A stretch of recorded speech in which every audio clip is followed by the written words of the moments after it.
join me. James, I'm very pleased to welcome you to Headbangers Ball, because last time in Birmingham you weren't very well, so I'm very glad to see you well today. How are you doing? Yeah, better mood. Good. Now, there were rumours that Metallica might headline Donington, although we heard that there wasn't a Donington this year after all. What are the pros and cons of headlining your own show rather than doing a big sort of famous festival like that? Well, it's good to see that people are coming to the show because it's Metallica, not just because it's a Donington thing, which is an event in itself, you know. But it's good to see a lot of crazy people here to see, you know, the good music that's going on today. Well, it's a great lineup. Everybody agrees that. When you were in the big arenas, you had the Metallica film. Now, do you think that these opening bands, the Almighty, we can hear behind us, do you think that they're an important part of the outdoor vibe? Oh, absolutely. Yeah. The film wouldn't really work outside, would it? Well, I mean, everyone's seen the film, and I've seen it, and it's, you know, we know what we look like, and everyone else does too now. So it's good to have some bands up there rocking and getting people happening out there. Well, it's very good of you to allow bands to use the whole stage and everything. I think some of them are a bit... What, they are? No snake fit today, though. No, that's our thing. Right. Now the Metallica album obviously allowed you to get a lot of things off your chest, but your life has changed so much over the last 2 years. I was wondering, do those subjects and experiences seem to you like they're from like another era of your life? Like 2 years ago or something, yeah. Well, all the lyrics on every album, like when you go back and listen to them or read them again, there's like a whole new meaning to the things. It might be something completely different, but yeah, I mean, I feel like there's something missing inside me now because I need to kind of create new stuff again, which we will probably be doing soon when we get back. So, I mean, are these new songs from the Metallica album, are they still really fresh to play live 2 years down the line? Yeah, definitely. I'll actually listen to the thing too. I'll put the record on. And also, I guess playing live, they're a little bit shorter and maybe a bit simpler. Does that help as well? Well, that definitely works better. I mean, it makes the set list look more impressive, you know? Wow, 20 songs now. All right, well, July the 4th is the big day, the final Metallica show on this tour. 15 to go. I'm not counting though. So are you looking forward to the final one, or are you hanging in there? Everyone's in a great mood. I mean, everyone can see the end, and so everyone is just really hepped up. I mean, everyone, crew, band, the whole thing. So you're going to have a big party on the final night? You don't know us very well. Yes, of course. But how are you going to switch off from all this Metallica activity? What are you going to do in your free time? I don't know. It's going to be a bit scary, you know. Wait for the wake-up sheet to come under the door, you know. What do I do today? You'll be waiting a long time. Yeah. I don't know. It'll take at least a month to kind of wind down and figure out that you're really at home. Do you feel like you've got roots at home? Oh, definitely, yeah. Do you go back to that and like totally switch off and then come back? Yeah, that's what I try to do. You go home and hang out with your friends and you know, shut Metallica off, but I mean, it takes at least a week or two to wind down from the damn thing, and then, you know, we've only been home like 2 weeks at a time, so there's no real time to kind of really relax, you know. I do understand. So you were talking there about winding down for this break you've got coming up, but really right now you're winding up for tonight. Oh yeah. So how are you feeling about tonight? Oh, very good. I mean, everyone, like I was saying, is in a great mood, and you know, I think we got some pretty rocking bands going on here. Well, it's great to see you in a good mood. Thank you very much. All right, good. Thanks very much to James. And right now, we're going to show you a little bit of Metallica live here at Milton Keynes.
Well, just a little earlier there, we saw Mr. James Hetfield of Metallica in a very sunny mood, rather like the lovely weather here at Milton Keynes. And now I'm very pleased to welcome Lars back to Headbangers Ball. How are you doing, Lars? I'm very sunny too. No, we're all in a really good mood. When I woke up this morning, I was like, yay, it's finally here. Let's do it. Let's get on with it. And we came down here. We saw Diamond Head, watched a little bit of these guys, Almighty, which I'm sure you've heard of, and I'm in a really good mood, which is scary. Good, good. Let's talk a little bit about the Metallica live show, because you're winding up the end of 2 years on the road. How do you feel that the band and the live show has progressed and developed over those 2 years? Steadily worse. No, it's pretty much gone up most of the way. We're playing a lot better than we obviously were 2 years ago. We know what we're doing a lot more. We had a little bit of a period in like maybe February, March into early April where we were in a little bit of a lull, but we're now, since we started this European leg 3 weeks ago, we're playing probably the best we have in the last 2 years. We threw a couple of new songs in there, Brilliant. Moved the set around a little bit and so on. So right now I feel better than I have the last 2 years. Brilliant. I'm sure you're winding up for July the 4th as well, the final date on the tour. July 4th is now 4 weeks, 6 15 minutes, 12 shows. seconds. Yeah. Let's talk a little bit, have you had to compromise the staging and production in any way to accommodate these support bands today? No, not really. I mean, the whole thing that we've been doing here for the last 3 weeks has been 2 or 3 support acts in every place, and we have some of the better things from the indoor gig, like the Snake Pit, and James has 46 microphones and all that stuff. So it's it doesn't really. We have some very good production people that move things around, and drums kits get shoved up where they're supposed to go, and it's all very smooth. And it's so we have our full production thing that we had with when we were co-headlining last summer with Guns, and we've added a couple things to it, but it's working really well. But the Snake Pit's only open for business with Metallica, right?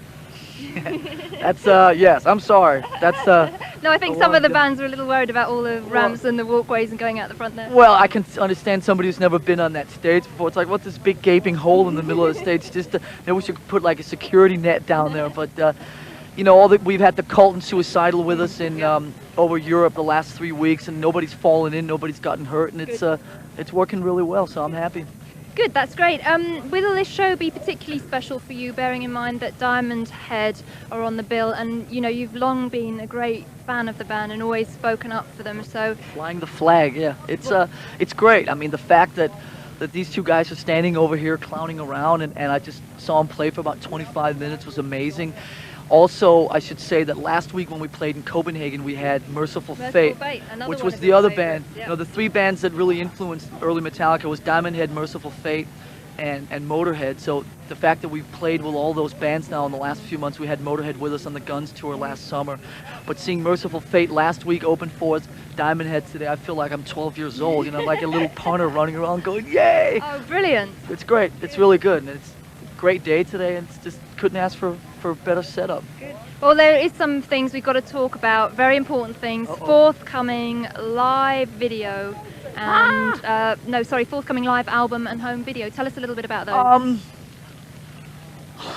Let's see, where do we start? I think the best way to is some of you guys out there might be familiar with, a couple years ago Queensryche did like this little package, kind of a box thing that had some videos and CDs or cassettes, whatever configuration that you bought. That's the idea we're going with. We're not trying to do like, a single album, a double album, a single video, a double video, and another CD with a different cover and 3 other songs. It's like one package. If you want this thing, you have one option. You buy the whole thing. It's gonna have about two. I'm seeing all these people everywhere, and I'm sitting here waving to everybody. It's gonna have a whole show on video from San Diego early in the tour, and about half hour of stuff from the Justice tour from Seattle in '89, of all the songs that we didn't play and so on this tour. And it's got a whole show on CDs and cassettes or whatever configuration that you buy from Mexico City later in the tour, and you can see it's 2 different set lists. It's 2 different, we're playing a lot better obviously as the tour moves on and so on. It's going to be, have the usual 712 live photos and all that kind of stuff. So it's going to be the definitive live Metallica pack. It's not going to be so much for all the people that just know Metallica from, you know, Enter Sandman or whatever, but it's going to be for the fans that have been with us for the last 12 years and so on. I think for them it's going to be something that they really get off on. Okay, well, we'll talk about that a little bit more in the next segment, but right now we're going to show you a little bit more of Metallica, actually.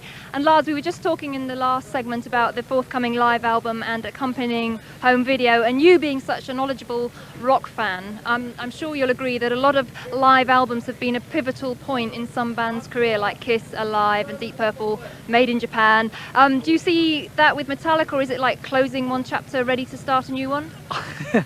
I wish I could be that philosophical about it. It's just like, we've got all this stuff lying around in all our storage facilities. It's time to clean.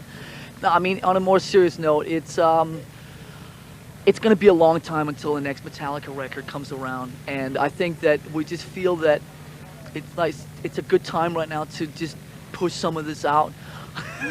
More people to wave to. Hi, Mick. How are you? That's Mick. That's Mick. Anyway, what was I talking about? Sorry. You think it's important to make a clean out all your backlog kind of thing? We just, you know, we have so much footage lying around. We have all these shows from the Justice to all this stuff from the last couple of years. I just think that now is a good time. We really want to take a couple of years away from the spotlight. We really want to just be low key. We want, you know, and so on. It just seems right now is a perfect time to just release this kind of thing. Like I said to you in the last segment, it's not something for, you know, it's not like something we think is going to sell as many as the last. It's just for the dedicated fans. For the fans who've been there, and it's like our thing to them, and blah blah blah. And I just also, I don't think that necessarily maybe live albums mean as much as they used to. If you think back to the 70s, like you were talking about, your Made in Japans and so on. Now with the advent of videos and what kind of role that plays in it, it's just like, it's just live albums per se, a live album just by itself. Nobody really does that anymore. It's always a live album and a video, and everybody always pays more attention to the video and so on. So I think we're trying to combine the best of both worlds and stuff like that by giving everybody different shows and so on. And it, hey, we're just doing ours. Hey, like I said, we're cleaning the attic out. Now, you have been on the road for 2 years, which is a tremendous amount of time by anybody's standards. I mean, how have you managed to kind of keep your feet on the ground? Do you think that it seems to me that you've maybe got a little bit of a cynical sense of humor. Do you think that's helped? Yeah. That's the best thing that I mean, I finally realize now why we are so cynical and why we have this very silly sense of humor. It's actually very British, as you can probably relate to, but I think it's to keep all the kind of seriousness a little bit at a distance. If you let all this get to you and sit down and, oh, you know, one of the biggest bands in the world and 300 concerts and MTV and big stadium shows and all that, it can get a bit much. So we try and approach it all with a really, really loose attitude, and as you're saying, very sarcastic and very cynical. And I think at the end of the day, it helps us get through. I think it also pisses a lot of people off that don't quite understand our sense of humor and so on. But at the end of the day, it's what works best for us, and it's the reason that we can be out here and do this. And for any band to go out and play 310 gigs on a tour, you know, there have to be something wrong with them. And the fact that your way of keeping sane. I know it. I don't know, without giving you all these corny stories about, you know, the road is really home to us and all this crap everybody else tells you. It just, I'm very happy that we're in a position where we have an album that's big enough to allow us to go out and play 310 gigs and to do 25 Milton Keynes across Europe and so on and so forth. And that's a situation that doesn't present itself to you all that often. So we're basically doing it here while anybody cares, because when we come back in 3 years with another album, I mean, who knows? It's so unpredictable these days. Maybe everybody will just say, yeah, Metallica, you know, next. Not. Well. Anyway, very quickly, I know lots of fans want to know what is happening with your fan club. So many people are writing into us for an address. What's happening? I thought I could get out of this clean. The fan club. Well, what happened was on the last couple of records there were some addresses printed that were some people that were appointed by the merchandising company to run these things that weren't doing good enough job. So we basically pulled it. We're in the process right now of trying to set up a fan club with people that we trust. I mean, obviously we get zillions of letters and it's very difficult to keep up with all of it, but we are in the process of trying to, when the tour's over, to sit down and deal with this issue. And like I said, we have somebody who we trust very much, who we're talking to right now about basically overseeing it and setting it up when the tour's over. So that's the latest I can give you now. Okay, So and you'll keep us posted on that, I hope. Okay, Absolutely. now, as we said, July the 4th is the last day at the Turhout Werchter Festival. And then how on earth are you, of all people, going to put all this Metallica behind you and go back to living a normal life for a little while? I like the way you say that. Me of all people, right? Because it is your life, isn't it, Lars?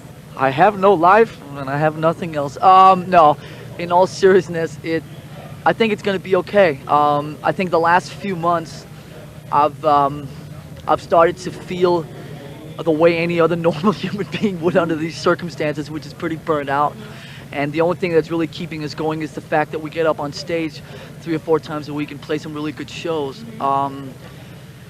I think it's going to be okay. I mean, people that know me, like you're just saying, people, it's like, I'm going to take a year off. People start laughing in my face. It's like, oh, excuse me. But like I said, I'm in a really solid situation now at home, both relationship-wise and blah, blah, blah. And I just feel ready to undertake this whole thing. I really feel that for the first time in my life that I can let Metallica go to the point of getting totally away from it for up to a year. But maybe we'll come back in 3 months and give you some new exclusive on some, Metallica are playing 3 nights on the moon, so I mean, I don't know what's going to happen. That's what I kind of caution everybody. It's like, remember, this is Metallica you're talking to, and it's like there are no rules other than Metallica rules, and whatever's going to happen, and whatever, if we take 6 months off, 9 months off, a year, if we take a year and a half, it's like, whatever, we're in a position now where we have nobody telling us what to do, which is obviously a great situation to be in. So I feel really good about the next year or so. It's going